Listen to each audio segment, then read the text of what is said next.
Hello, my fellow public servants. Today is Monday, September 1st, 2025, and it's just a quick verbal note on some questions about reasonable accommodations. I'm getting a lot of questions about that, and thought it'd be easiest to just do one of these video formats. So we'll start at the beginning for a reasonable accommodation. The important part, the really big thing about a reasonable accommodation is the ask, is what it is that you need. So and not so much the disability, right? So the disability is obviously very important. It's an important part of why you're asking. And so your medical provider and that evidence is important, but it's sort of on the secondary back end.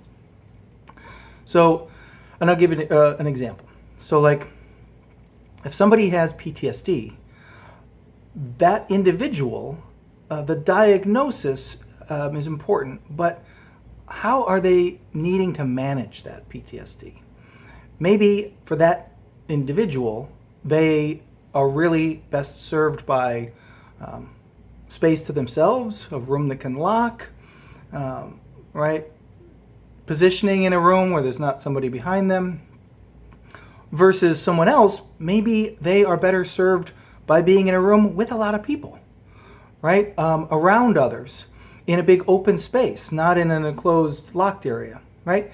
So if you go in saying, hey, I have PTSD, I need this, it doesn't necessarily follow. You see, one person's PTSD could be very different from another person's PTSD. And that's a big part of the reason in the request. We are not supposed to tell our diagnosis, right? The actual underlying disability is not for the decision maker to know. What they need to know is what it is you're asking. How are you going to be best helped?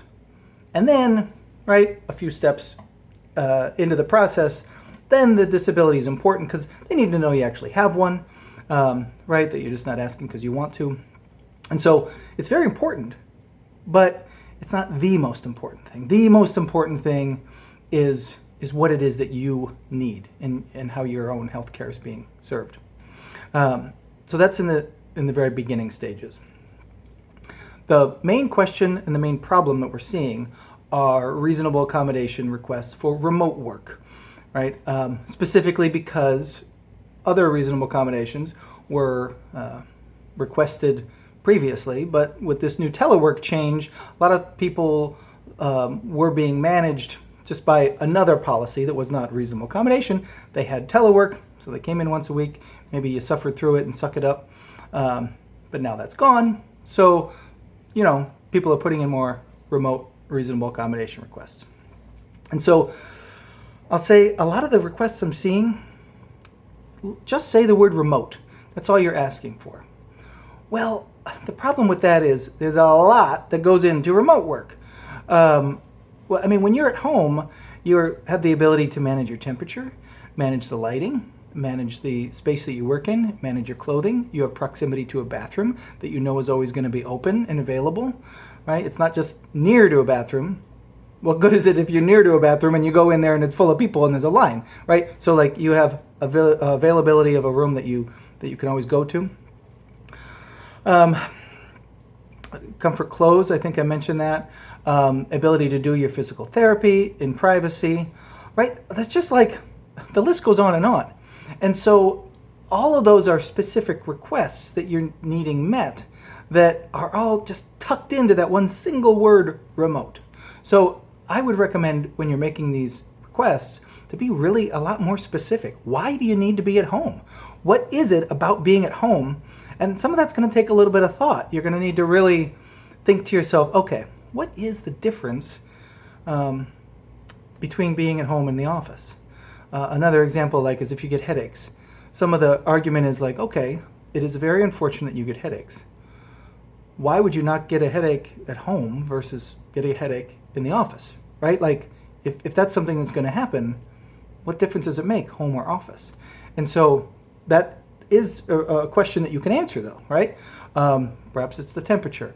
Perhaps it's not even that it's prevented. It just, when it does happen, you need to really isolate, and you have equipment, take a cold shower, right?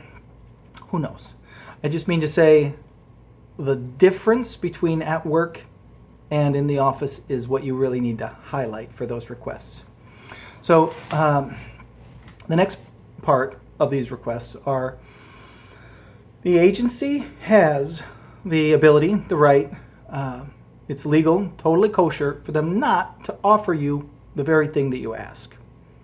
Personally, I don't love that. I think that we can maybe push to change that, but that's its own other issue.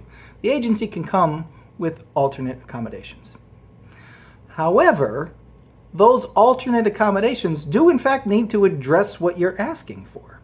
And so what we're seeing a lot is some copy-paste type responses to people's requests. It doesn't really seem to be individually tailored. They're not really responding to what it is that you're asking for. So that's why those specific parts of your remote request, right, instead of just one word remote, when you put those specific requests in and you talk to your decision-making official, that can really help, being specific in what you ask.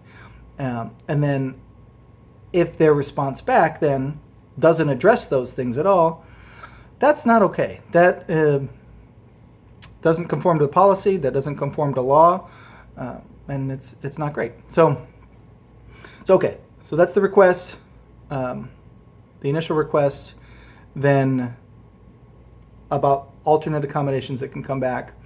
And then what do, right? Okay, so your initial decision comes back, you were given alternate accommodations that don't address what you need. There's another step at that point, and it goes to one other higher official. It's usually the AVSCM. It depends on the division you're in, but it goes up one higher level. A lot of times they may make some changes. If they do and it suits you, then great, awesome, that's what we're hoping for. If they don't, and they just confirm the accommodations that you're saying aren't going to work, okay, now you've got a decision to make. So the first thing you could do is accept what they give you. I don't necessarily recommend it. I don't not recommend it. I'm just laying out the options for you. If you see their alternate accommodations and you think to yourself, boy, that's just not going to work, and I know why it's not going to work because I've tried those things before. I used to have that or this, right? What we're seeing is that, or what we're hearing, I haven't seen them come through yet. What we're hearing is that you should accept whatever the heck it is they give you, no matter if it's going to help you or not, and wait an indeterminate period of time. See, this is, again, why I don't really like this new policy. It's not written in policy. This is just the scuttlebutt from management. You wait some time, and then you put it in another request, and then it's more likely to be approved down the road because you've tried what they've given you. Okay? If you accept what they give you, it still doesn't mean that their initial decision doesn't suddenly magically make it legal. It doesn't make it conform to the law just because you're accepting. You're an injured person and you're asking for help and, taking whatever you can get to help manage your disability, right? It makes sense that you can do that. If you accept it, you still can file an EEO complaint based on that initial decision, okay? So that's one path. Another path is you can refuse, right? And say, no, thank you. I would not like these accommodations. I already know they're not going to work, so I'm not going to take it. In that case, you still can file an EEO. In either one of those cases, whether you accept it or reject it, I highly recommend that you put in another request until you receive the thing that you need, right? So like if you and your doctor are saying that you need remote work, and that's something that you need for your health, and you've been given an alternate accommodation that is not addressing your needs, my recommendation is you continue to pursue that in the RA process itself. You can start another RA the day after you get your denial, the day after you get your approval, right? I would recommend you continue in that process, all right? whether or not you file EEO. Those are two separate paths, okay? So the EEO and the RA process. So the recommendation is to always stay within the RA process. That's going to get you your fastest relief. That's the mechanism through which you're going to get relief more quickly. EEO process, that is not a speedy process, but that is a process that can more fully make you whole. That can be a larger pursuit of justice, and in that pursuit, the reason we like that pursuit is because it's an external third party. They're making the decision. It goes eventually, potentially, in front of an administrative judge. Also, by the way, there's many steps in the process where the agency can relent and say, oh, you know what? We're kind of getting this wrong. Let's go ahead and approve what this person's asking for. So it's really generous to the agency. It gets a third party set of eyes on it, and that third party has some real teeth. They can restore your leave if you've taken any leave because you weren't able to come in because of your illness. If you spent money, right? Like we have some folks that were having to stay in a hotel because the driving was too much for them, right? So they can get those things restored back to them. There's other things like discovery and investigation, so we can find out where the heck is this coming from, right? So there's some power behind it. That's why we recommend EEO, but that's not going to be a fast process. On the fastest route that we're hearing is about 2 years. It could go up to 4 years, we've heard. So again, still definitely something to pursue because it gives a more complete making whole of the individual. However, that's not going to be your fast relief. Your fast relief should be through the RA process itself. So that's why we recommend continuing that. So hopefully I've cleared up a little bit from the initial making the request, from what you can do when you get an answer back, and then what your appeal options are down the road. And so no matter what you do, continue in the RA process, EEO or not EEO. And just because you get a denial doesn't mean that it's going to be an EEO claim. If they've given you an alternate accommodation that does, on the face of it, help your disability, that probably is an EEO.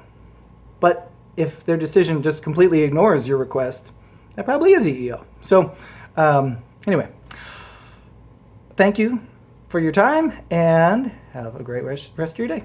Bye.